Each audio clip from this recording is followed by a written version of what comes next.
Hello, everyone. I'm so glad to see you this morning. My name is Yulia Belanok. I'm a leading methodologist of Skyteach, and today, together with our charming speaker, we're discussing EGA preparation, which is Russian state exam. Let me tell you some key information about Irina Ageykina.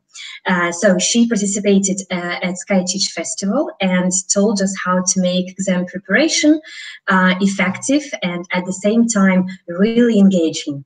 So Irina is a candidate of Philological Sciences. She's a teacher with more than 11 years of experience and a popular blogger. She has more than 6,000 subscribers in Vkontakte, and she created 3 online courses for teachers. Irina, hello, nice to see you. Is everything correct?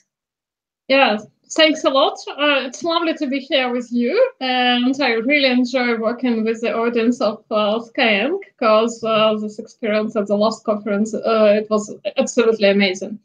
And everything's correct. Okay, thank you very much. Thank you for joining us. It's a pleasure for me to talk to a teacher who has a great experience in exam preparation. And I'm sure that this broadcast will be very effective and very interesting. Okay, so Irina, let's start. Yeah, sure. So we're discussing today how to jazz up exam activities. But before we start doing that, let's talk about effectiveness. So I wanted to ask you, what key factors are the most important for successful exam preparation?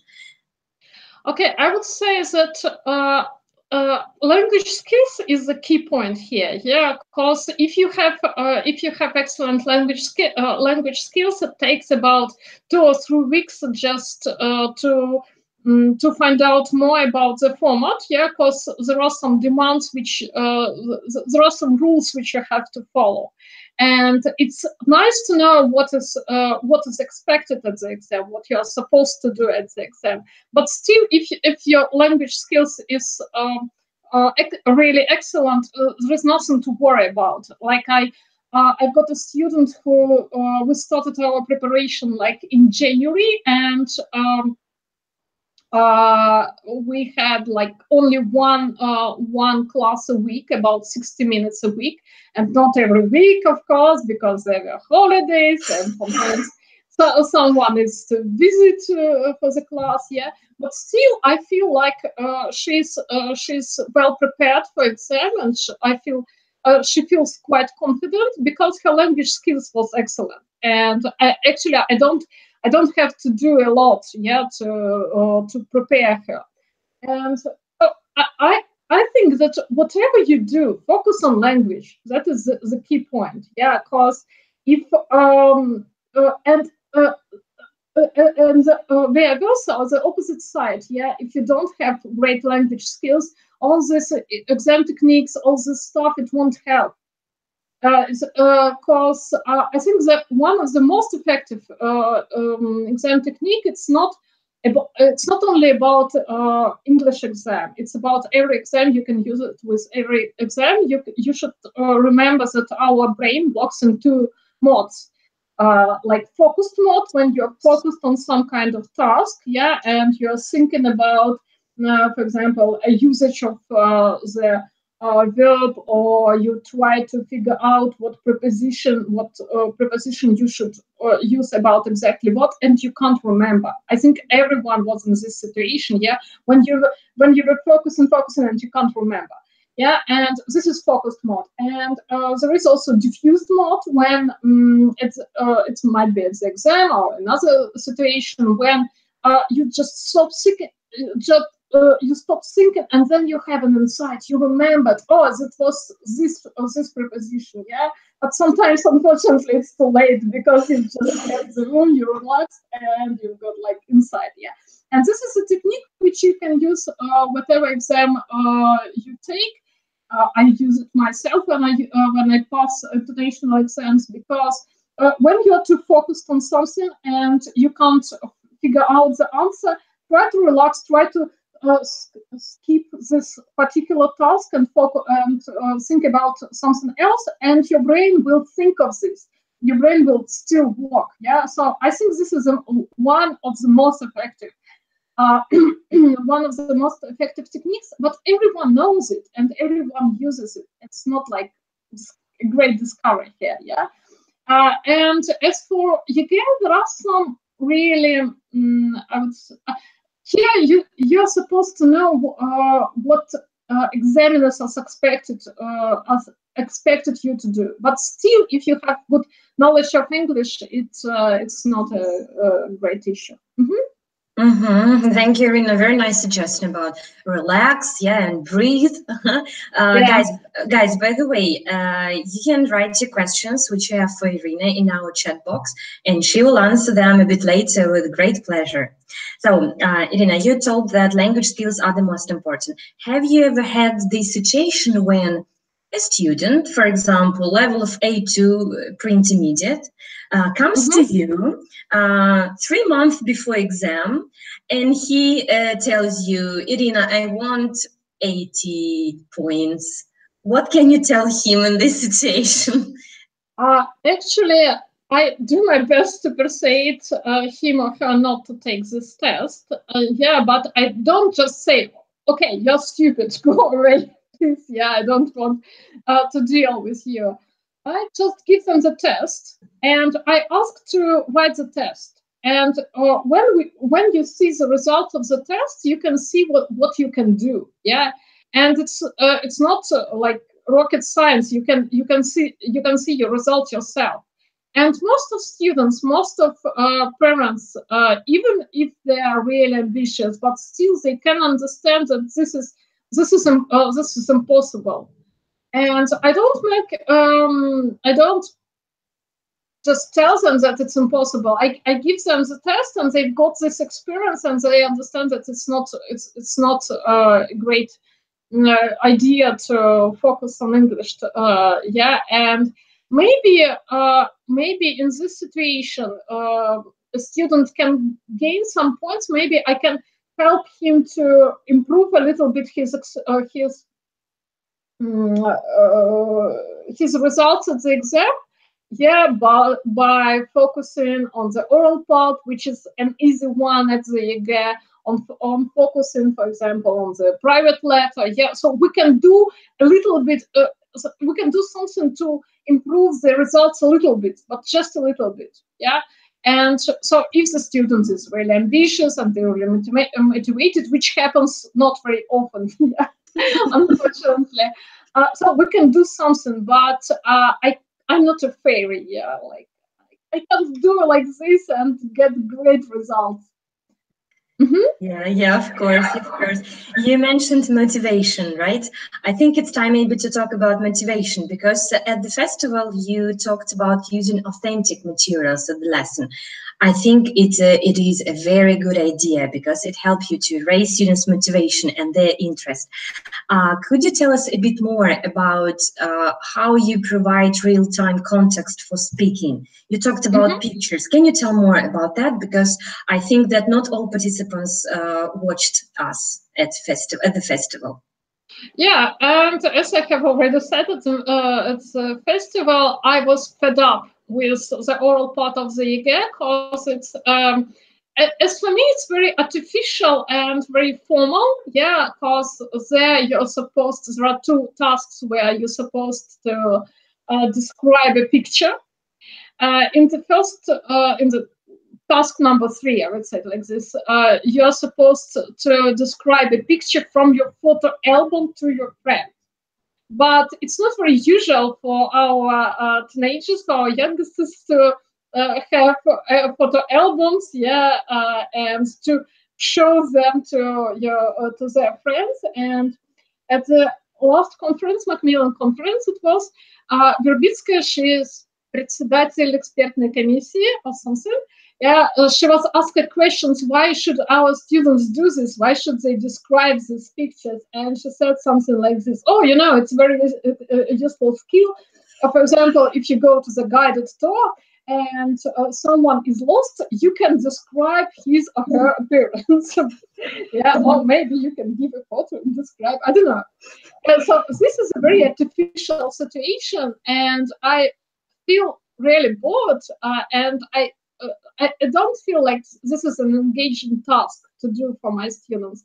So I just started thinking, in what situation in real life we describe pictures, and I thought about the situation when we go on holiday, and after return from holiday, we are really eager to share our experience with our friends or colleagues or whatever, and in this situation we show pictures which were taken during our holidays, and I just asked my students to show me the pictures which they took during holidays, and it was really exciting both for me and for them, because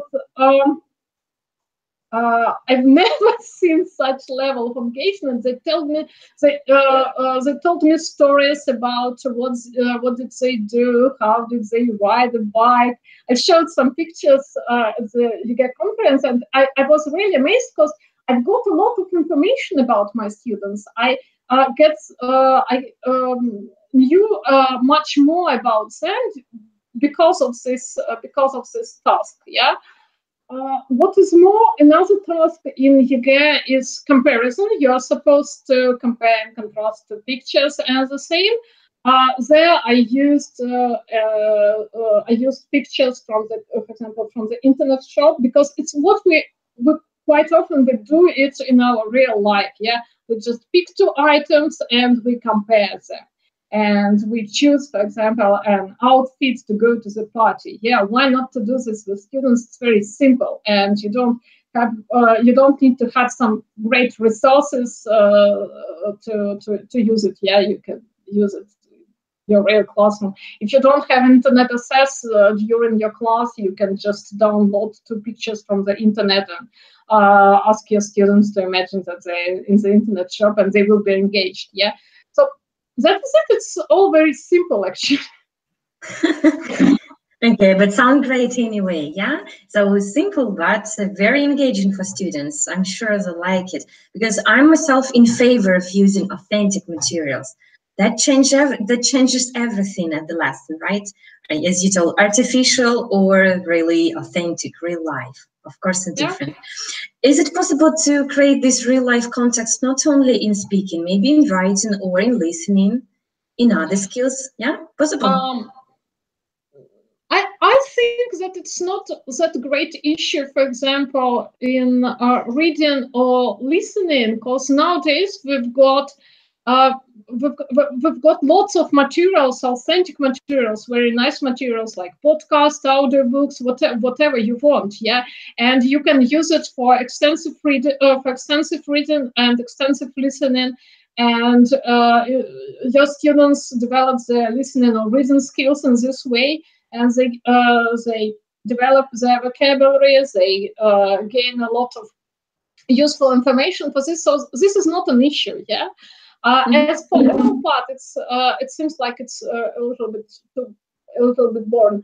And as for writing, I have a task when it's like icebreaker.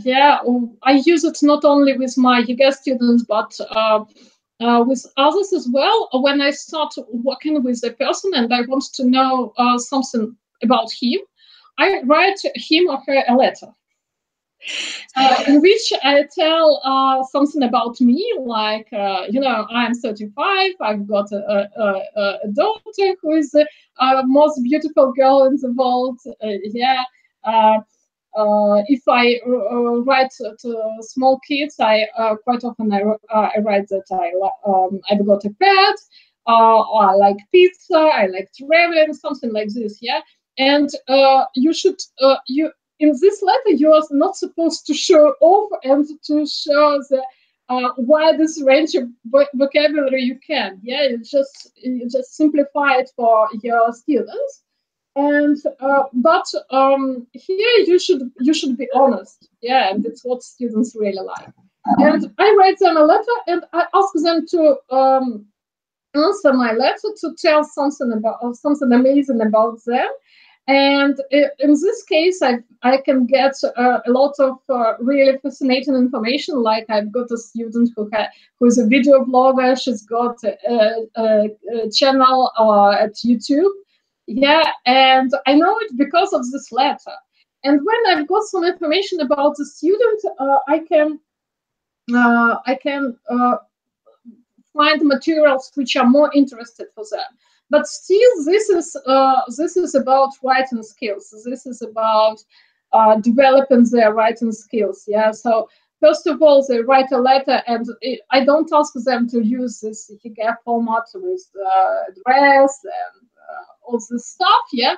But it helps them to develop their skills, and this is the most precious, the most significant things. And it doesn't matter if it's exam preparation or whatever. Thank you, Irina. I think it's a fantastic idea because I know almost all students are really interested in their teacher. They want to know more about you. And if you write a letter, oh, that was a surprise for them. That's really interesting. I should try that too. My students are only adults, but they always ask me a lot of questions. I guess if I write a letter, it will be a very nice technique. Thank you very much. Yeah. But in this situation, they feel you're not a function. Yeah, you're a person. Yeah, and they really want to know about something about your personal life. I think it works great with teenagers because they are more focused on the teachers, and the teacher could be a great example for them. Yeah.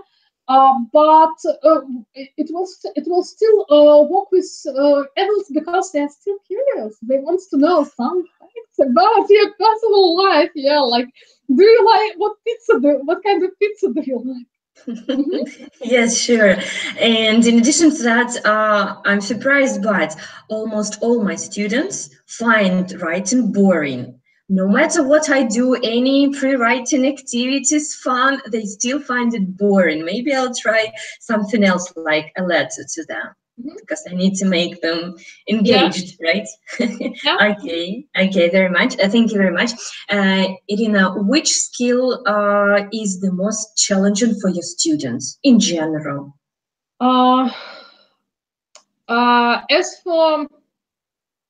As for YEGA students, yeah, I would say that writing is the most challenging skill, and in general, I would say the same actually, because the thing is, I think the thing is that we are not.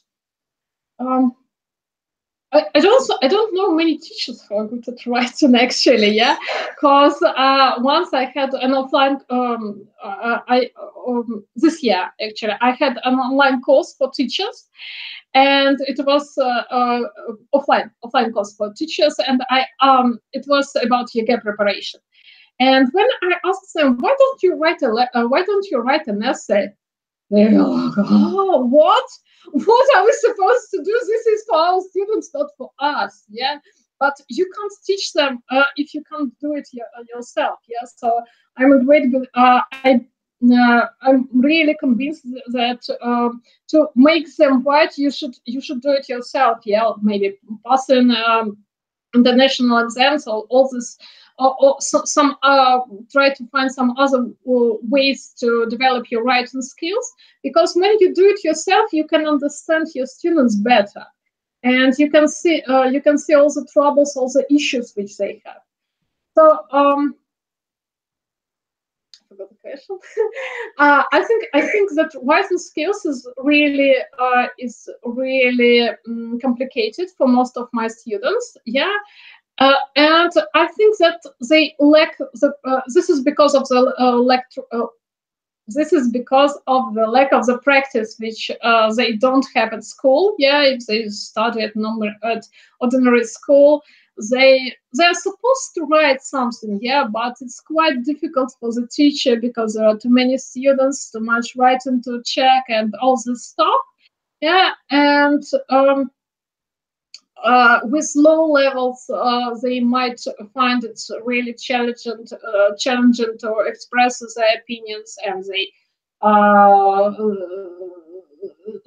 they are frightened of making mistakes. Yeah, so that is it. I agree with you, and I feel that writing is a bit neglected nowadays. Yeah. I mean, even take any course book, English file, Speak Out, or any book, even there, right? It's like we we focus on listening, reading, speaking, grammar, right? But writing is like on the background. Yeah, and I think this is because there is no demand from our students. Yeah, when they come to you, what do they ask you? They ask you, "Please teach me how to speak." Yeah, but I think writing is a great opportunity to develop your vocabulary, to develop your speaking skills as well. Yeah, because writing is like you try to do something in safety. Yeah, you have time to reflect. You have time to choose the words, to try maybe new complicated vocabulary. Yeah, all the stuff, and then you can use it in your speech. That is the first thing, and the other thing is that actually we have to write a lot. Yeah, if we work for an international company. And sometimes people say that I don't have to speak a lot. I have to write a lot of letters, a lot of emails. Yeah, so I think this is extremely useful skills, but unfortunately, I would agree with you that it's neglected. Mm-hmm. Yeah. Okay, so our task, when we prepare for exam, is not to neglect, but focus on that, of course, because it's really challenging. I agree with you. Another challenging skill, for example, for my students, is listening. Like for me, it's not challenging, but I prefer watching because I'm a strong visual learner. Do you have any maybe suggestions or advice how to jazz up listening? Well, I was thinking about this question and I didn't find any really nice ideas. Yeah, because as for me, listening, it's not that difficult to jazz up listening because there are lots of sources like podcasts, like films, YouTube channels, whatever. Yeah. And I believe that if you can just provide your students with extensive listening out of classroom, and if you can pick materials which they found really engaging, really interesting to listen to, that is the solution. Yeah, and in the classroom, you'd better focus on, I would say, accuracy. Yeah, and understanding what is said, because quite often students find these tasks boring because they're challenging. It's quite difficult for them to figure out what are these strange people saying. Yeah, that's why they got bored, especially if they are low levels, especially if they're teenagers. Yeah, so I think you'd better focus on some like micro skills. Yeah, like figuring out what particularly words is used in this text. Thank you very much. I agree with you.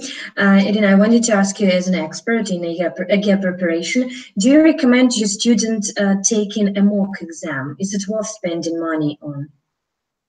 First of all, sometimes it's free, so you don't have to spend any money. And of course, I would recommend any opportunity to take an exam, a mock. It could be a mock exam, or it could be just a test at school, to find out what you are expected to do at the exam, and find out how you will feel at the exam. Because I think that they're under a lot of pressure, and they're absolutely worn out in the end of year. Yeah, and if you have this experience, it's much easier for you to be at the exam and to gain great results. And I know I've had some students which lost many points at the exam because of the stress, because they didn't feel confident enough. Yeah. So I think it's a great opportunity, and do it wherever you want. And sometimes you can do it for free, or you can ask your teacher to do it for you. Yeah, like I always have some time at my classes, and I just take a time and I say, okay, now you have 30 minutes. This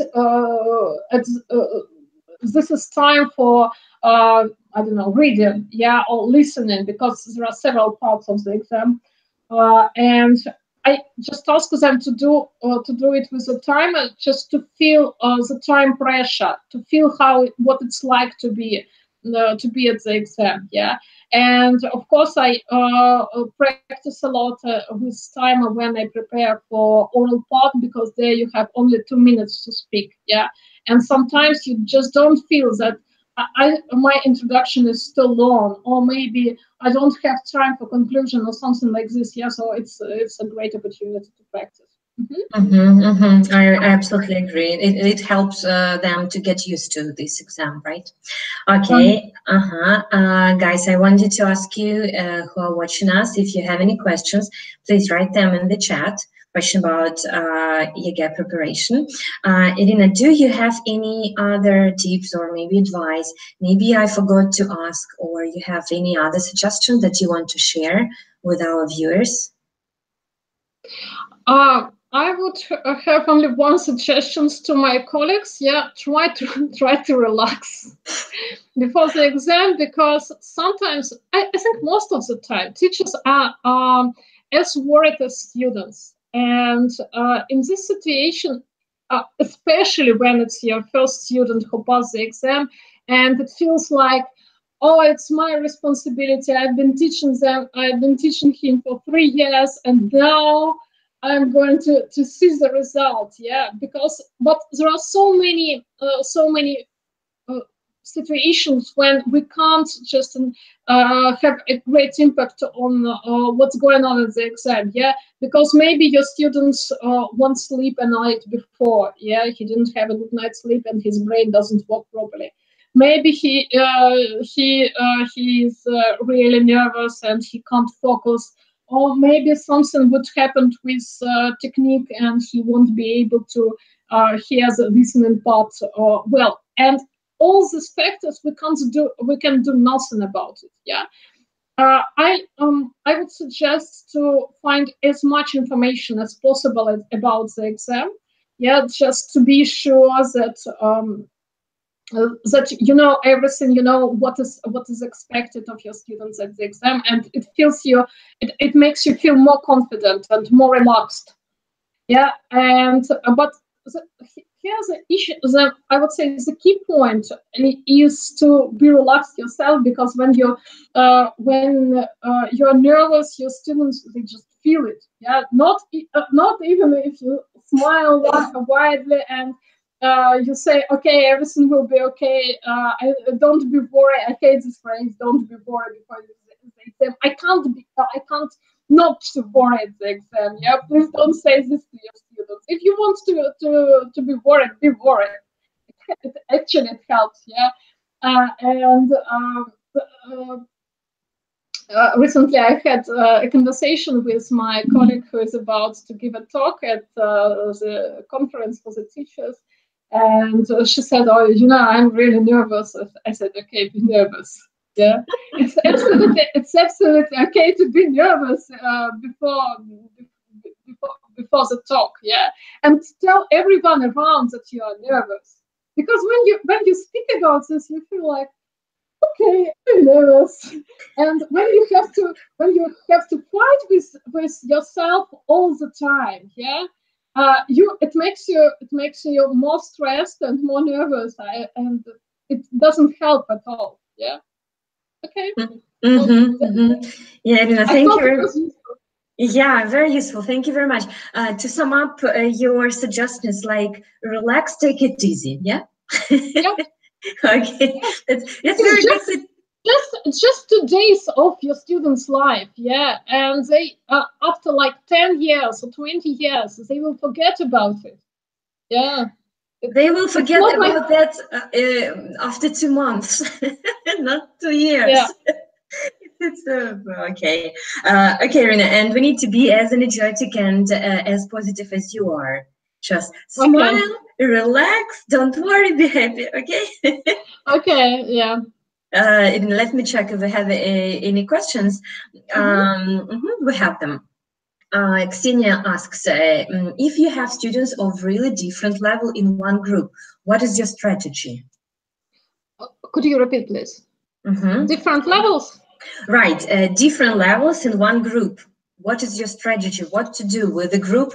Yeah, where A2, maybe, I don't know, B2 in one group, it happens, maybe, no? Yeah, but I don't have this experience. I don't work with groups a lot. Yeah, and I mostly, as for my exam preparation, I mostly work with one-to-one students. So I don't have any clever tips here, unfortunately. Ksenia, to ask you a question, I think it's possible to read some articles on Skyteach. We have some about this, how to adapt lesson to different levels. I think these tips can be helpful not only for regular lessons, but for exam preparation as well. Yeah, okay. And actually, there was a great talk given by Irina Ageykina at the, I think it was at the previous Skyteach conference, and there were some great tips about classes with different levels. Yeah, and it wasn't about exam classes, but still, I think you can use these techniques because I tried them and they really work. They're amazing. I remember that. But then, for example, it was one listening track, but she gave a choice. There were different tasks for students. For example, for weaker students, it's just general comprehension. For stronger students, maybe even detailed listening. Yeah, it was very, very good suggestion. Yeah, I guess it was autumn Skyteach conference. Yeah. There. Thank you very much, guys. You have maybe some time left and last chance to ask Irina. Could not the last, but you can ask her later in her group, for example, or in comments below the video. Okay, guys.